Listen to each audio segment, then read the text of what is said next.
Hey guys, this is Phil, and today we're going to be looking at some airsoft myths and debunking them. Commonly held myths exist just about everywhere, whether it's that microwaves cause cancer, that Albert Einstein flunked math in school, or that detox diets actually work. Airsoft is no different, and we've heard stuff both at the field and on social media that is just patently false. So today we're going to be looking at those airsoft myths and setting the record straight. So let's get to it. First off, we just want to clarify that if you believe some or all of these myths, that doesn't mean you're a sucker. Even if you shared these myths in the past, the truth is that people believe them because they're believable. Think about it. If someone told you something completely outlandish, like that there's a new water-powered battery for airsoft, you likely would do your own research or straight up not believe them. However, if they told you something slightly more believable, like there's a new lithium carbide battery for airsoft, you might just take them at their word. In point of fact, I myself believed some of these myths until I did more research and found out that I was mistaken. Remember, there is nothing bad or embarrassing about admitting that you're wrong. In fact, that is how we grow. Our first myth is that a heavier BB has less range than a lighter BB.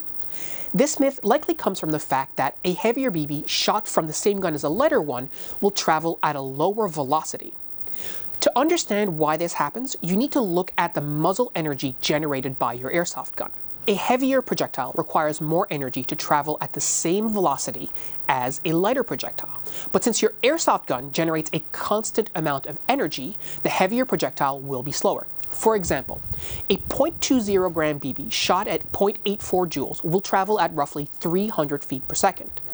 Comparatively, a 0.25 gram BB shot at 0.84 joules will travel at around 268 feet per second. So the lighter projectile does initially travel faster, but it experiences more drag and decelerates faster than the heavier projectile. Without getting too scientific about it, drag increases with the square of the velocity, and the rate of deceleration is inversely proportional to the mass. So in other words, a heavier projectile retains their energy longer and decelerates slower, which actually gives them more range. For example, as you can see on this graph, a 0.2 gram BB shot at 0.84 joules will actually be flying slower after 50 feet than a 0.25 gram BB shot from the same gun.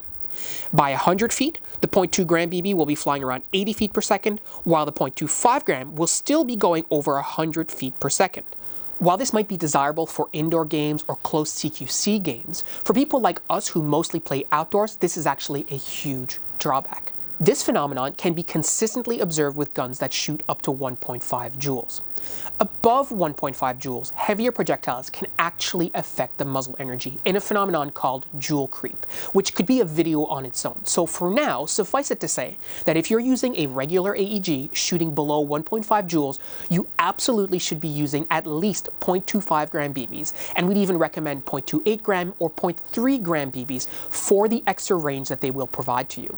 Our second myth is that camouflage doesn't matter. We've often heard that unless you're wearing a full ghillie suit or you're playing a milsim, camouflage just doesn't matter for airsoft and you should wear whatever you want. Well, first off, you absolutely should wear whatever you want. Airsoft is a fashion show after all. But let's be very clear. Wearing appropriate camouflage for your environment absolutely does make a difference for airsoft. And in addition to this, wearing the wrong camouflage will also make a huge difference. There have been lots of times when I've been wearing the wrong type of camo for my environment, such as this Alpenflage, for example, and that's helped the enemy spot me both up close and at a distance. While it's true that if you play mostly CQC and Speedsoft games, camouflage won't really give you an advantage, it certainly won't hold you back either. And what if you decide to try and play a different game that day in a wooded area, for example? Then if you're wearing camouflage, you won't be at a disadvantage. The purpose of camouflage is to help blend you into your surroundings, and even if it's not perfect, it can certainly give you a split-second advantage that allows you to shoot the enemy before they spot you. And you don't need to be wearing a full ghillie suit to have that advantage. Regular camo will be just fine as long as it suits your environment. We recently did a video where we compared the effectiveness of different camos, and you can see for yourself the impact of wearing the right camo versus the wrong camo or no camo at all. We often see players hitting the field with bright colors or reflective lenses or even funny hats, and while all that is really fun, you're at an immediate disadvantage anytime you're relying on your environment to help protect you from BBs. And although this camouflage might not be very effective, there have been countless times when I've worn my M81 Woodlands and I've been able to use my camo to blend into my environment and get the drop on my enemy. This would be strictly impossible without appropriate camouflage. Our third myth is that gear makes the player, that if you want to be a great player, you need the best gear. This myth exists in almost every hobby and comes from the fact that people who are good at something tend to have the best tools for the job, but it's important to not misattribute skill to the equipment.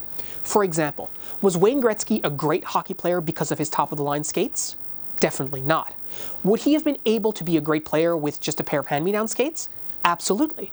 The same is true in Airsoft.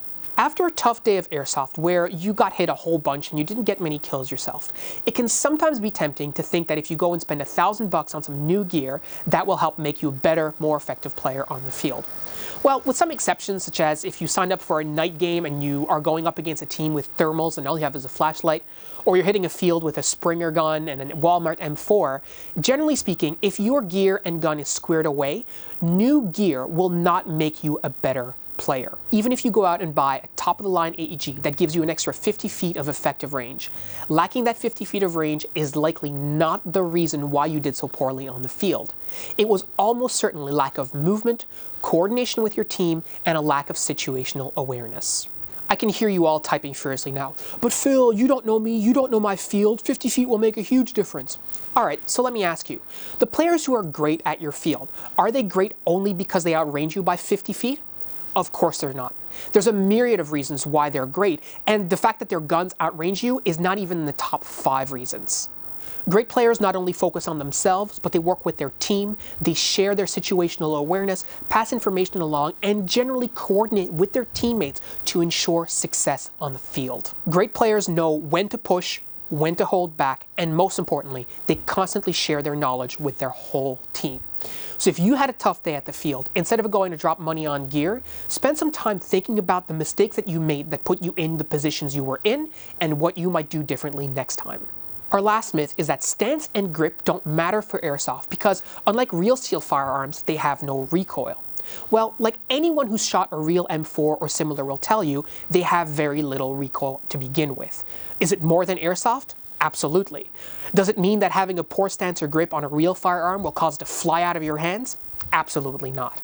A good shooting stance and solid grip on your airsoft rifle will help you in several very important ways.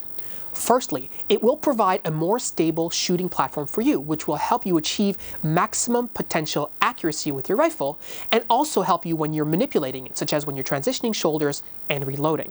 Secondly, a good stance and grip will help minimize muscle fatigue, which means you can keep your rifle up on target longer without getting tired.